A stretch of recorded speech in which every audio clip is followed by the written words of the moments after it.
The history of ballet in Pointe. Ballet began in Italy during the Renaissance and was mostly used as etiquette for nobles. Nearly 200 years later, Marie Taglioni was the first person to go on pointe in 1832. Her shoes lacked support and relied on the dancer's feet and ankle strength. Today, pointe shoes have a lot more support, which helps the dancer stay up on pointe longer and more easily. Dancers seem to achieve many magical feats, but it's not magic at all. It's physics. In this lab, I explored pressure, friction, and angular momentum. I was curious how pressure changes when I go up on pointe. To find pressure, I use the equation pressure equals force divided by area. I found the pressure on both feet flat on the ground was 138.48 pascals. With both feet on pointe, the pressure increased to 1,698.67 pascals. That's a little more than 12 times the pressure. While doing this combination, I sure am glad friction exists. Without it, I would keep sliding and I would soon be on the ground. I used the equation force of friction equals coefficient of friction times the normal force. I found that pointe shoes have a coefficient of 0.18, which is very low compared to tennis shoes, which had a coefficient of 0.40.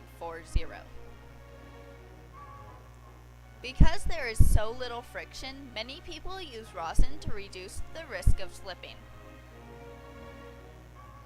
My last concept includes one of the hardest moves in ballet, fouettes. A fouette is a pirouette performed with a circular whipping motion of the raised leg to the side. Now let's break it down in slow motion. I first push off to generate torque.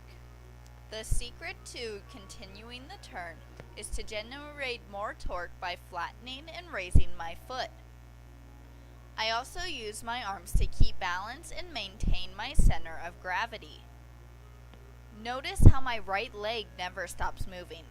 This generates momentum which travels from my leg to my body, which keeps me spinning. To keep turning, I must maintain conservation of angular momentum. This uses the equation angular momentum equals velocity times moment of inertia.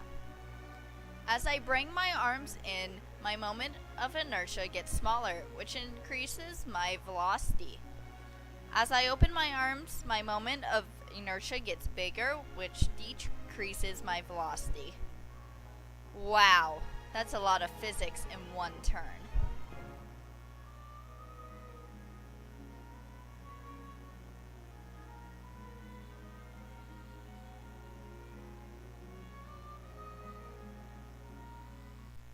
In conclusion, physics can help dancers understand what is happening with their movements and help master technique.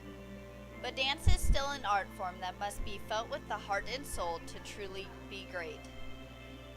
Special thanks to Intimate Studio of Dance for letting me film and to Genevieve Hawkins for helping me film. Also, thank you to Ms. Armbruster for teaching us all this wonderful physics that we can use today. Thank you.